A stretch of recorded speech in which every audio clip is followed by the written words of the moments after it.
Attack frameworks. In this lesson, we're going to talk about the three different attack frameworks: the Lockheed Martin kill chain, the MITRE attack framework, and the Diamond model of intrusion analysis. First, let's talk about the kill chain. This kill chain model was first developed by Hutchins, Clobert, and Emin under contract from Lockheed Martin Corporation. It was then released into the public domain for everyone to use. Now, the kill chain has a 7-step method that starts with reconnaissance and then moves into weaponization, delivery, exploitation, installation, command and control, and action on objectives. And as you can see, it is very linear, going from the top all the way down to the bottom, starting with step 1 and going to step 7. This is an older model, and newer variations of frameworks are doing more of an iterative approach. But let's go through this step by step so we can see what happens in each of these stages, because it is still a good way to think about things. First, we have reconnaissance, and in this stage, the attacker is going to determine what methods they need to use to complete the other phases of their attack. Now, one of the big issues here is that the attacker doesn't want to get caught while they're doing reconnaissance, so they try to be sneaky. They try to use things like open source and passive information gathering and things like that so that they cannot be detected. This phase, you can use both passive or active scanning techniques on the target network, but generally we're going to start out with passive information gathering and then move into active scanning. By the time you're done with reconnaissance, you should have a good idea of what that network looks like, what type of software they're using, and what type of vulnerabilities may exist. At that point, we can start figuring out how we want to move into phase 2, which is weaponization. During weaponization, the attacker is going to couple payload code that will enable access with exploit code, and this will allow them to go after a vulnerability to execute onto that target system. Now, by doing this, you basically are coding or creating the malware or the exploit you want to run, but you are not running it yet. You've only created it inside your own lab and haven't sent it to the victimized system. This brings us to step 3, delivery. This is where the attacker is going to identify a vector by which they can transmit the weaponized code to the target environment. This may be by email. This may be by dropping a USB drive loaded with that malware in their parking lot.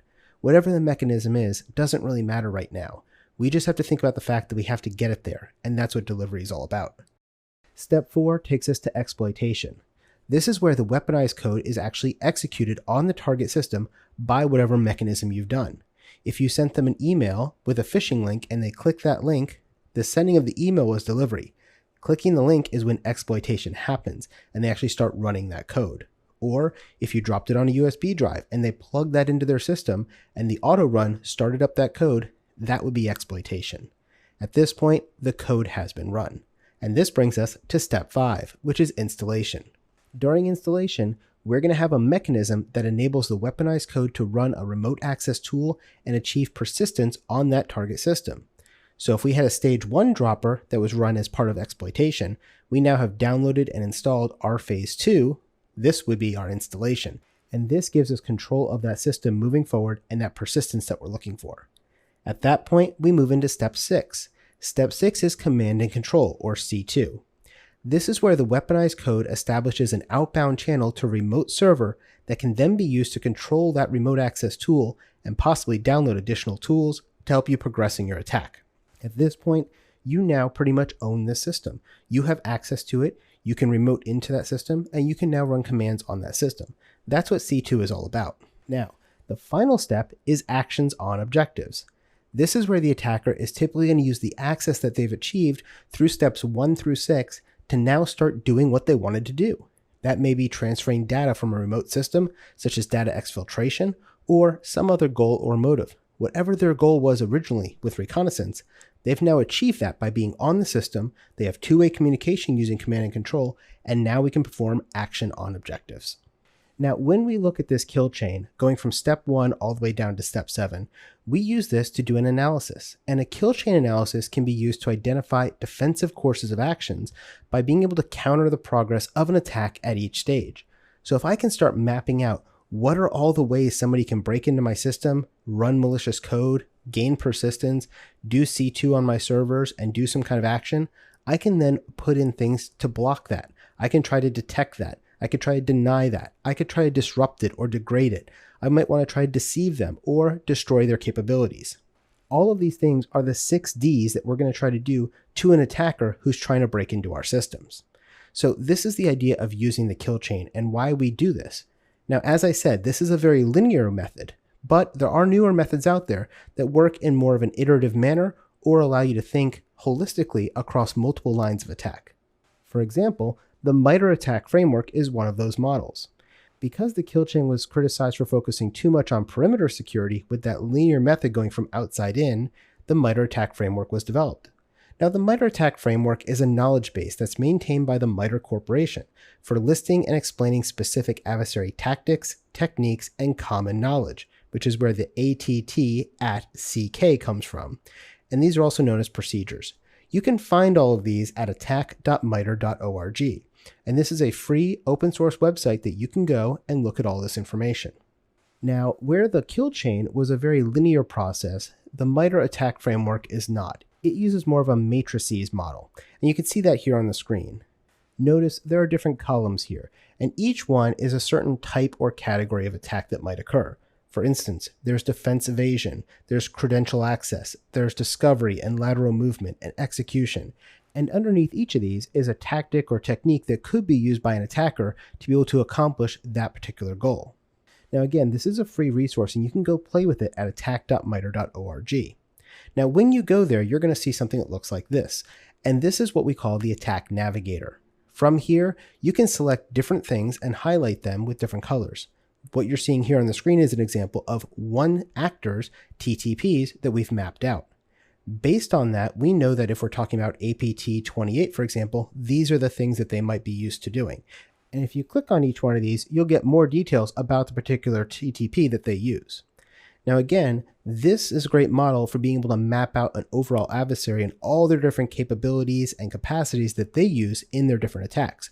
And so we can compare one to another. And then if we're on the incident response, we can start looking, okay, I have this and this and this that I've noticed, and they fall into these columns. And when I compare that against the MITRE matrix, I know that that is common against this particular adversary. And so that might help me figure out what defenses I want to use.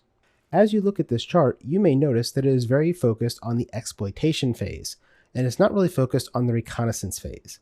And so if we go back and look at the reconnaissance phase, there's actually another matrix called the pre-attack matrix. The pre-attack tactics matrix is going to align to the reconnaissance and weaponization phases of the cyber kill chain, and that way we can also see what those things look like and try to detect things before it becomes a real attack and it's still in the pre-attack phase. Because if we can get it earlier, we're further left of boom, we can then prevent that from becoming a full-blown incident. The third model I want to talk about is the diamond model of intrusion analysis. Now this model is used to represent an intrusion event. Anytime you have an intrusion event, it has some relation to these four categories: the victim, the capability, the adversary, and the infrastructure, as you see here on the screen. Now you can also put some meta features in there, things like a timestamp, what phase you're in, the result, the direction, the methodology, or the resources. But these four categories are really where the focus is. Now for each incident, we would want to map them out and look at this model. For instance, this model is going to allow an analyst to exploit the fundamental relationship between the different features. If we start out here, the victim starts this process. They discover there's malware. Now that points to capability because we have the ability to see that we've been had.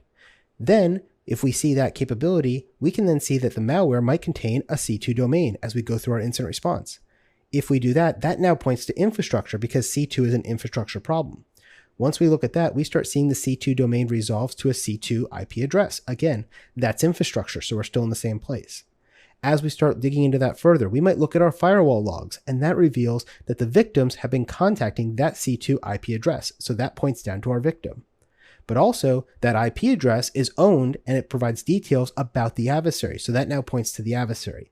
And so you can see with these arrows how these different things tie together, and very quickly you can see where you should focus your efforts. For instance, if I focus on infrastructure in C2, that is going to help me point towards the adversary and the victim in this case. And it really does help me point those things out much quicker using this type of a model.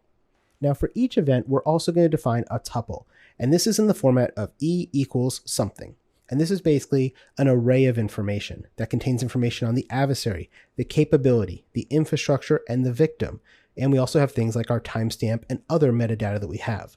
By putting all this information into this format, we can then use it inside of some sort of automated system, for instance, our SIEM, that can then help correlate all this information together for us. Now, each of these three models have their benefits and their drawbacks. And the good thing about them is you can use them individually or you can actually combine them together. And that way you can get the best of both worlds. For instance, if I wanted to combine the diamond model with the kill chain, I might get something that looks like this. You can see going from top to bottom, I have the different steps of the cyber kill chain, and then I have 3 different threads going across. And as I'm tracking these threads, I'm starting to look at where they are inside the diamond model. And you can see how I went from 1 to 2 all the way down to 14. And in there, I have 3 different threads or 3 different attacks that are going on that could be 3 different adversaries, and how these things connect to each other based on those 4 areas of the diamond. So starting with 1, we got up to capability, and that tied into infrastructure of attack number 2. And then as we went down to number 3, that took us from the victim of number 2 into the adversary of number 3, and so on as we connect all these things together. Again, the real benefit here is starting to use these things together to start figuring out how we can model the behavior of our adversaries so we can better define how we're going to stop them by using our analysis to be able to better define our defensive techniques.